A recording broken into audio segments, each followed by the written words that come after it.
বক্তব্য শেষ করছি। আসসালামু আলাইকুম।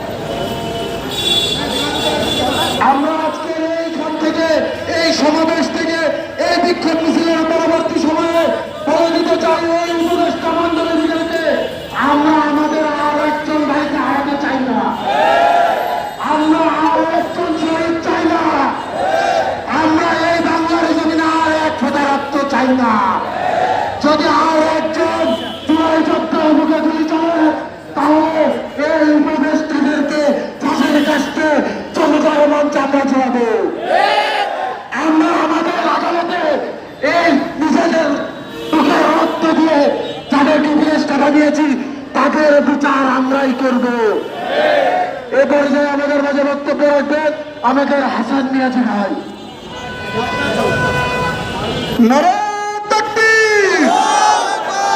প্রিয় ভাইরা, আসসালামু আলাইকুম।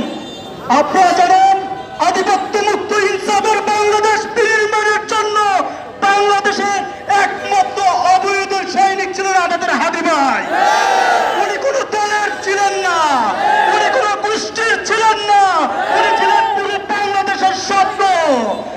ঠিক কিনা ভাইয়েরা? বাংলাদেশ বিনির্মাণের জন্য এরকম একজন সৈনিকই দরকার ছিল।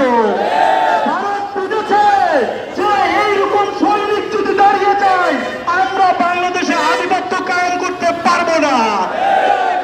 ভারতের বাংলাদেশের ফ্যাসিস্ট আওয়ামী লীগের দূষণ না মিলে আমাদের হাদি ভাইয়ের উপরে গুলি চালিয়েছে।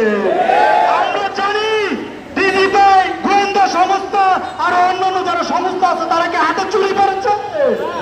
চুরি করে নাই, তারা কারো বড় কে করলে সেটা ধরতে পারে, কিন্তু আমাদের হাদি ভাইকে যারা গুলি করেছে তাদেরকে এখনো ধরতে পারে নাই। ধন্যবাদ সকলকে। এ পর্যায়ে আমাদের মাঝে বক্তব্য রাখবেন শফিউল্লাহ বেলালী ভাই। আসসালামু আলাইকুম ওয়া রাহমাতুল্লাহি ওয়া বারাকাতুহু। সংগ্রামী সাথী ও বন্ধুগণ, যুদ্ধ এখনো শেষ হয়নি। রণাঙ্গনে যাওয়ার জন্য তৈরি আছেন তো ইনশাআল্লাহ? মুজাহিদ কখনো ক্ষান্ত হয় না। 5ই আগস্টের বিজয়ের পরে আমরা মনে করেছিলাম আমাদের যুদ্ধ শেষ হয়ে গিয়েছে। আমাদের শত্রুপক্ষ কিন্তু এখনো সজাগ আছে, এখনো তারা সজাগ দৃষ্টিতে তাকিয়ে আছে।